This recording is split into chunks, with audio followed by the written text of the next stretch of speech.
When I, 30 female, and my husband, Emmett, 30 male, found out that I was pregnant, it was the best thing ever.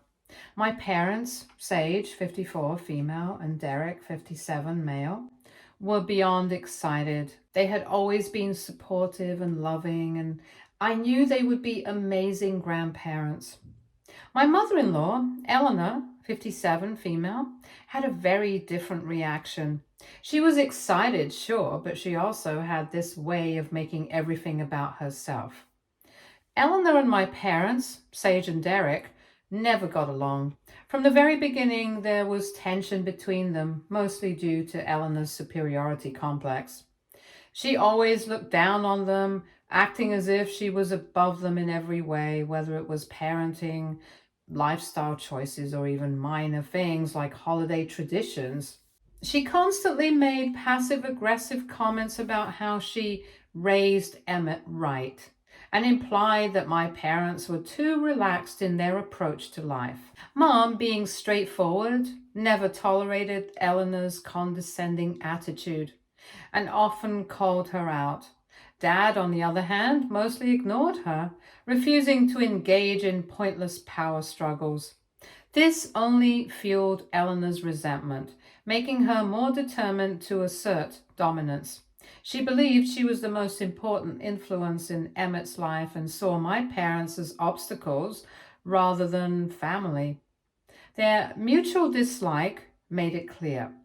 Eleanor would never respect them, and they had no interest in appeasing her. Anyways, a few months into my pregnancy, I started getting hints from Emmett that his mother was planning a baby shower. This was news to me because she never mentioned it to me directly. I thought maybe she was still in the early planning stages and would eventually talk to me about it. But as time passed, I realized she had already made a lot of decisions without even asking for my input. I finally got confirmation when I overheard her telling someone on the phone about the baby shower she was throwing and how it was going to be a celebration for the family. When I asked her about it, she acted like it was a done deal. She had already picked the venue, the theme, and even the guest list. I was not even consulted about who would be invited. The real issue came when I found out my parents were not on the guest list. I was confused and assumed it was an oversight. When I asked Eleanor about it, she told me she had not invited them because this is a celebration for my family. She said she did not think it was necessary for my parents to be there because they'll have plenty of time with the baby after he's born. I was stunned. This was my first baby, my pregnancy, my experience. And she had taken over everything while excluding my own parents. I told her that if my parents were not welcome, then I was not interested in attending either. She was shocked and accused me of being selfish. According to her, I should be grateful that she was doing all this work for me. She said it was not about me. It was about the baby and the family, meaning her family. Emmett tried to talk to her, but she was completely set in her ways. She even doubled down, saying she did not want any outsiders there, which was insane to me because my own parents were not outsiders. They were just as much a part of this baby's life as she was, but Eleanor would not budge, and she made it clear that she felt she was entitled to make these decisions since it was her grandchild. At that point, I decided I was not going to fight about it anymore. If she wanted to throw a party for herself and her side of the family, she could go ahead, but I was not going to be a part of it. Instead, I decided to plan my own baby shower. My best friend helped me put everything together, and we made sure to invite the people who actually supported me, my parents, close friends, and family members who genuinely cared. It was exactly the kind of celebration I had wanted. When Eleanor found out, she was furious. She accused me of disrespecting her and being petty for not inviting her. She said that I had deliberately excluded her to hurt her feelings. I reminded her that she was the one who had set the precedent by excluding my parents. She had made it clear that she wanted her celebration to be just for her side of the family, so I respected her wishes and had my own event with my side of the family and friends. She refused to accept any responsibility for the situation and played the victim. She went around telling everyone that I had shut her out and acted like she was the one who had been wronged. She even told Emmett that I was trying to keep her grandchild away from her, which was completely ridiculous. Eleanor kept pushing the issue, bringing it up to family members and trying to make herself the center of attention. She even sent me a long-winded email about how she was heartbroken that she was being treated like an outsider when all she wanted was to celebrate her grandchild. She did not mention the fact that she had been the one to exclude my parents first. I didn't bother responding because I knew it would not change anything. She was stuck in her own narrative. No amount of reasoning would make her see things differently. She also tried to get Emmett to convince me to apologize and make things right. Thankfully, he stood by me and told her that she had brought this on herself. She did not take that well either and told him that he was being controlled by me. At one point, she even said that she had a right to be in the baby's life more than my parents did because she was the paternal grandmother. It was absurd. I started getting messages from extended family members, some siding with Eleanor and others siding with me. I ignored most of them, not wanting to get dragged into unnecessary drama. The whole situation was exhausting, and I just wanted to focus on enjoying my pregnancy and preparing for my baby. Even after the baby shower happened, Eleanor still did not let it go. She kept bringing it up in conversations, making passive-aggressive comments, acting like she had been the one wronged. She even tried to guilt-trip Emmett into throwing another party that included her this time. When that didn't work, she started complaining to other family members that I was cutting her out and not letting her be involved. She had no self-awareness at all. She had made the decision to exclude my parents, which led me to plan my own baby shower. But instead of acknowledging that, she just kept playing the victim. Eleanor was furious when she found out I had my own baby shower without her. Even though she had made it clear that she wanted her event to be about her side of the family, she was now acting like I had deliberately excluded her out of spite. She made sure everyone knew how hurt she was, twisting the story to make herself the victim. She started calling Emmett regularly, complaining about how I was shutting her out. She sent me messages filled with passive-aggressive comments about how disappointed she was. She even reached out to mutual family members, hoping they would pressure me into making amends. The whole thing was exhausting, and I did not have the energy to keep defending myself. I had already made it clear that I was simply respecting her wishes. She did not want my parents at the baby shower she planned, so I planned one that included them instead. It was that simple. Her behavior only got worse. She started inserting herself into every aspect of my pregnancy, acting like she had a right to be involved in every decision. She wanted to know the details of my doctor's appointments, insisted on helping decorate the nursery, even though I did not want her input, and even started making comments about how she should be the first to meet the baby after birth. I had a growing sense of dread about how she would behave once the baby arrived, but I was too tired to deal with it. The next few weeks were just as bad. She showed up at our house constantly, refusing to respect our boundaries. She would call and text multiple times a day, demanding updates and asking when she could come over. When she tried to set rules, she acted like we were being unfair. Emmett tried to talk to her, but she wouldn't listen. She refused to see that she was the problem. To her, I was the villain who had stolen her experience as a grandmother. She acted like she was entitled to be part of every moment. And when I did not let her take over, she turned it into a huge drama. It became impossible to have a normal conversation with her. Everything turned into a fight. If I said no to something, she would make a scene. If I tried to explain why we needed space, she would accuse me of hating her. It didn't matter what I said or did, she always found a way to paint herself as the victim. I started dreading every interaction with her. She had a way of making me feel guilty, even though I knew I was not doing anything wrong. I was just trying to protect my own peace and make sure my baby was surrounded by love and support, not constant stress and drama. But to Eleanor, that meant I was the enemy. At this point, I don't know what to do. I feel like I've done everything I can to set boundaries, but she refuses to respect them. I do not want to cut her out completely, but I also can't keep living like this.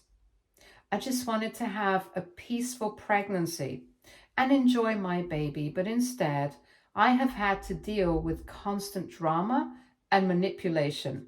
So, AITA for having my own baby shower, setting boundaries, and refusing to let my mother-in-law take over my life. Update 1. I had the baby a few weeks back and I thought I would finally have some peace. The last few months of pregnancy had been stressful enough with Eleanor's antics, but I was hopeful that once the baby was here, things would settle down. I was wrong. At first, she was surprisingly quiet, too quiet. She sent a few messages congratulating us, but nothing dramatic.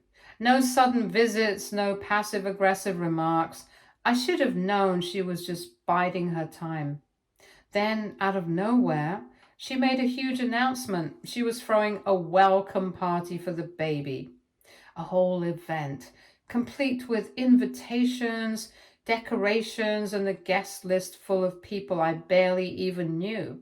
She did not ask if we were okay with it. She just sent us the details like it was already happening.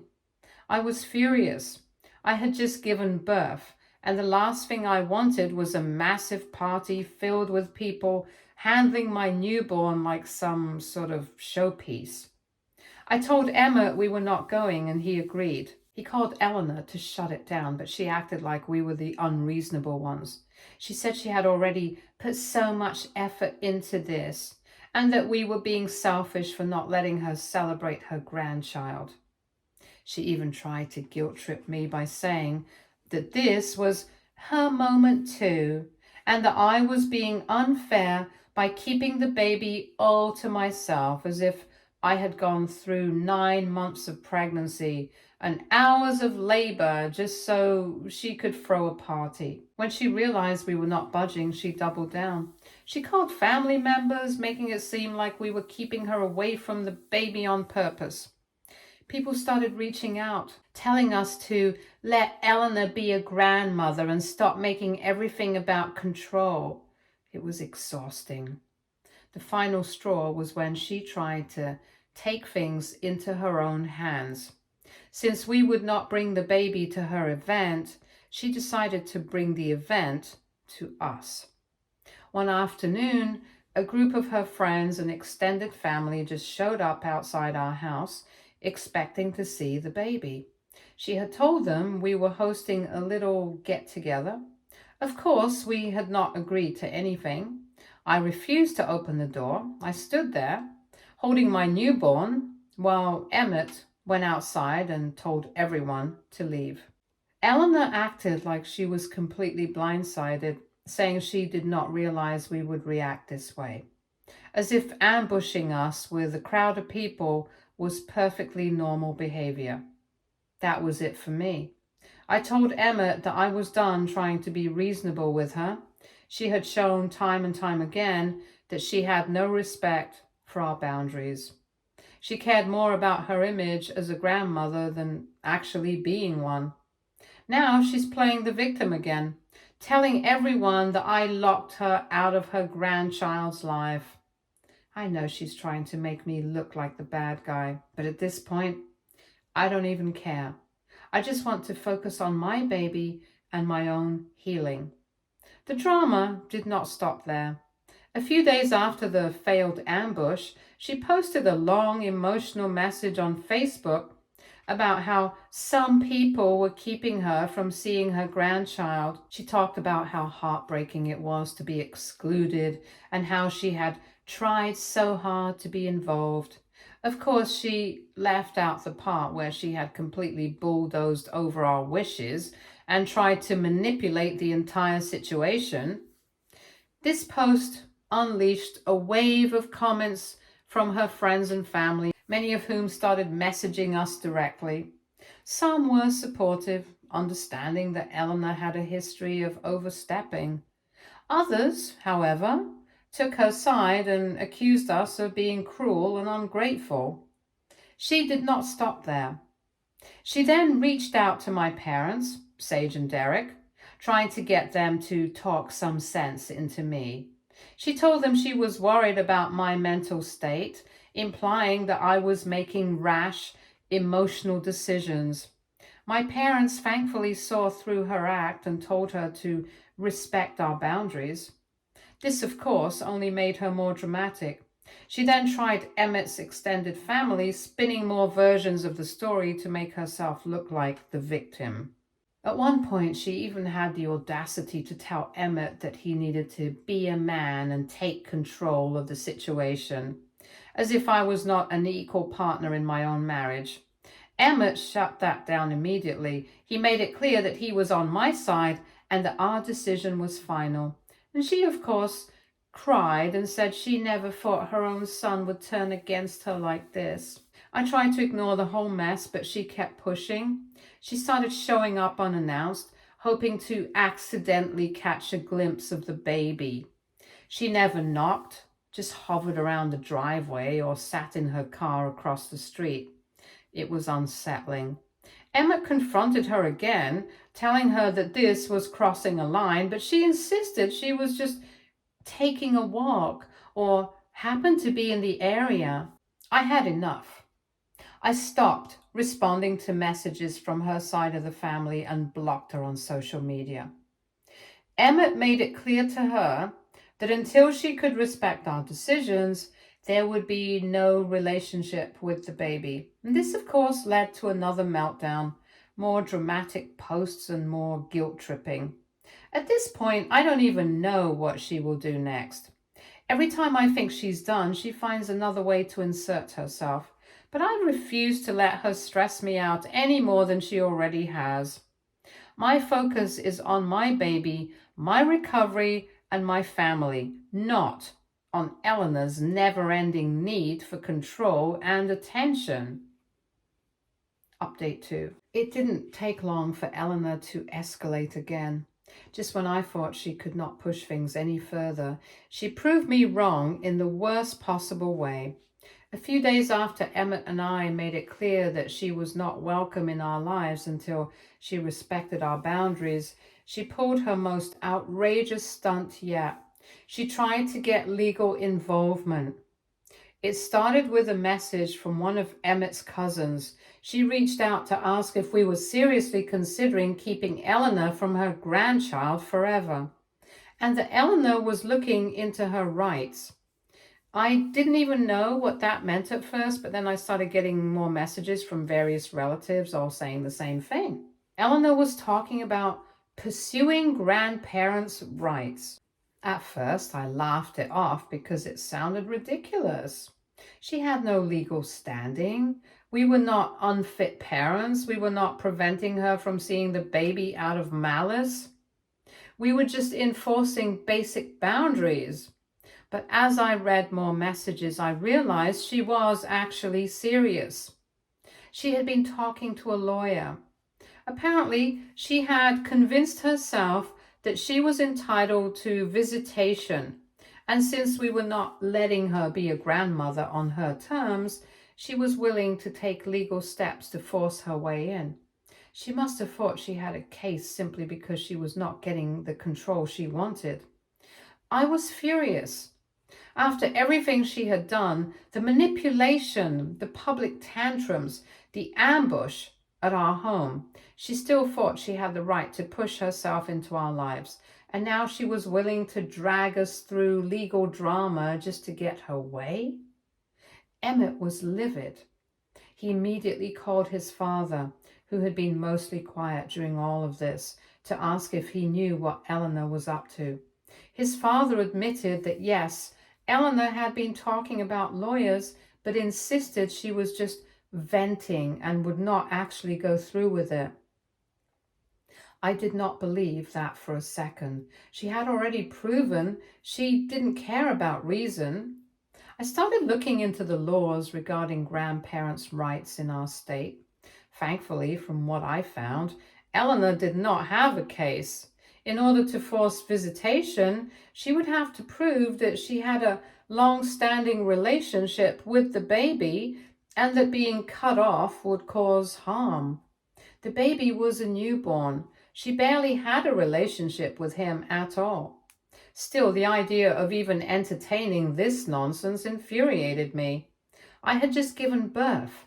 I was exhausted, healing, and trying to bond with my child. And instead of respecting that, Eleanor was scheming behind our backs, trying to find a way to force her involvement through legal means. Emmett made one final attempt to reason with her. He told her in no uncertain terms that if she even thought about going through with legal action, she would never have a place in our lives again. If she so much as contacted a lawyer about this, she would never meet our son. And that was when she started backtracking. She suddenly played dumb, acting as if she never seriously considered it and that she had just been upset and venting to family. But at that point, the damage was done. She had shown her true colors. She was not just overbearing, she was willing to weaponize the legal system against her own son, just to get what she wanted. That was the final straw for Emmett. He told her that until she could take full accountability, apologize sincerely, and prove that she could respect our decisions as parents, she would not be a part of our child's life. Eleanor, of course, refused. Instead, she shifted into her usual routine, playing the victim, posting dramatic messages online, calling family members to get them to intervene. She started spinning a new narrative that she was a loving grandmother who had been cruelly cut out of her grandson's life for no reason, that she had only wanted to be involved and that we were poisoning the baby against her before he could even know who she was. Some of her side of the family ate it up. More messages poured in, more guilt trips, more people telling us to just let Eleanor have a chance. But Emmett stood firm, and so did I. The stress of it all was overwhelming, but at the same time, I felt strangely relieved. Eleanor had finally exposed just how far she was willing to go. There was no doubt left in Emmett's mind, no room for second chances or hopeful reconciliation. She had pushed too far, and she had no one to blame but herself. Now she's still trying to find ways to make herself the victim. But Emmett and I have stopped playing along. We've blocked her, cut contact with anyone who keeps pushing her agenda, and made it clear that we are done. Maybe one day she will realize how badly she messed up. Or maybe she will spend the rest of her life believing she's the one who was wronged. Either way, I don't care anymore. My only priority is my child, my family, and my peace. And Eleanor? She's the one who threw it all away. Update 3. After weeks of relentless drama, things finally reached a breaking point. Emmett and I decided that we could not keep living under the stress of Eleanor's constant manipulation. It was exhausting, and at this point, we just wanted to enjoy our time as new parents without her turning every moment into a battle. We sat down together, drafted a formal message to Eleanor. It was simple and to the point. We were setting clear boundaries. No unannounced visits, No guilt tripping, no social media posts about us or the baby, no involving extended family in attempts to pressure us. If she could not respect these boundaries, we would not be engaging with her anymore. There was no room for discussion. It was a take it or leave it situation. We sent the message and braced for impact, and it did not take long for her to respond. Eleanor exploded. She sent message after message, each one angrier than the last. First, she called us selfish. Then, she accused me of turning Emmett against her, and she insisted she had done nothing wrong and that she was being unfairly punished for wanting to be a loving grandmother. Then came the guilt trips, how she had done so much for Emmett his whole life, how she never thought her own son would betray her, and how she did not deserve to be treated like a stranger. When we did not reply, she moved to phase 2, playing the victim to the rest of the family. Within hours, we started receiving messages from relatives, some scolding us for shutting Eleanor out, others cautiously asking what was really going on. A few of Emmett's aunts, who had always been in Eleanor's corner, sent long-winded messages about how family was important and how we should compromise to keep the peace. Others, especially those who had seen Eleanor's behavior firsthand, told us to stand our ground. Then came the Facebook posts, long dramatic essay about how some people, clearly referring to us, had forgotten the meaning of family and were keeping her from her precious grandchild. She painted herself as the doting grandmother who was being cruelly denied the chance to bond with her grandbaby. The post was full of emotional lines about how a mother's love never fades, even when her children turn away from her, and how she would never stop fighting for her family. The comment section was a mess. Some of her friends and relatives rallied behind her, expressing outrage on her behalf. Others were clearly skeptical, asking why she was not allowed to see the baby if she had truly done nothing wrong. A few people outright called her out, saying that grandparents do not have automatic rights to a child, especially if they refuse to respect the parents. I wanted to ignore it, but seeing so many people blindly side with her infuriated me. The idea that I was being painted as the villain in my own life, after everything she had put us through, made my blood boil, but I refused to engage. She wanted a reaction, and I was not going to give her one. Then the next escalation came. She contacted my parents, Sage and Derek, trying to convince them to talk some sense into me. She told them she was worried about my mental state and claimed I was making rash emotional decisions, and it was yet another attempt to frame me as unreasonable while making herself look like a concerned, loving grandmother. Luckily, my parents saw right through it. Mom told her in no uncertain terms that I was doing just fine, and that Eleanor needed to respect my choices as a mother. Dad, who had already lost patience with her after everything she pulled during my pregnancy, told her to drop the act. They did not entertain her pity party, and after realizing she was not going to get sympathy from them, she backed off. But of course, she was not done yet. Since the messages and the guilt tripping were not working, she decided to push her luck with one final stunt: showing up at our house again. One afternoon, I noticed a car parked down the street. At first, I thought I was imagining things, but when I took a closer look, I realized it was Eleanor's. She was not coming to the door or knocking. She was just sitting there, watching. I felt sick. It was disturbing to know she was literally lurking outside our house, waiting for what exactly? For us to let her in? For me to break down and invite her to see the baby? I had no idea. I told Emmett, and he immediately went outside to confront her. I stayed inside holding the baby, my heart pounding. They talked for a while, and from the window I could see Eleanor crying, gesturing wildly like she was pleading her case. Emmett did not budge. Eventually she drove off, but I knew this was not over. Later that night, Emmett told me what she had said. She still refused to admit she had done anything wrong. Instead, she doubled down, saying she was forced to resort to these measures because we were shutting her out, and she had no other choice. She tried to guilt trip him again, saying she just wanted to be part of our lives and that she could not believe he was doing this to her.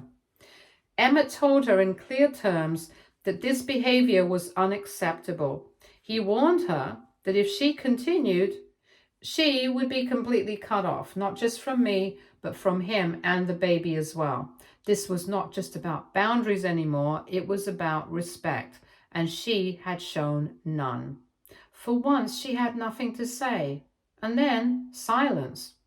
No calls, no texts, no unexpected visits, no more Facebook posts. At first, I thought she was just regrouping, planning her next move. But as days turned into weeks, the silence remained. I did not trust it at first. I kept expecting another wave of drama, but it never came. Weirdly enough, I did not feel relieved. I felt suspicious. I had spent so much time dealing with her antics that it was hard to believe she had finally given up. Maybe she was waiting for an opportunity. Maybe she was just letting things cool down before trying again. But then Emmett heard from one of his cousins that Eleanor had moved on to a new narrative. Now she was not just a victim of cruel, ungrateful children. No. She had turned the whole situation into a personal tragedy, one where she was a heartbroken grandmother who had no choice but to distance herself because she was so deeply hurt. I didn't care. I let her say whatever she wanted and let her play the role of the grieving grandmother to whoever would listen, as long as she stayed away from us. She could spin whatever sob story she wanted. For the first time in months, I felt peace. I don't know if this is truly the end or if she will find another way to worm herself back in.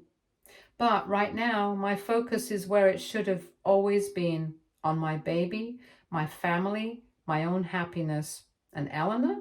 She can keep playing her games, just not with us anymore. Stay tuned for more stories from our girl relationships.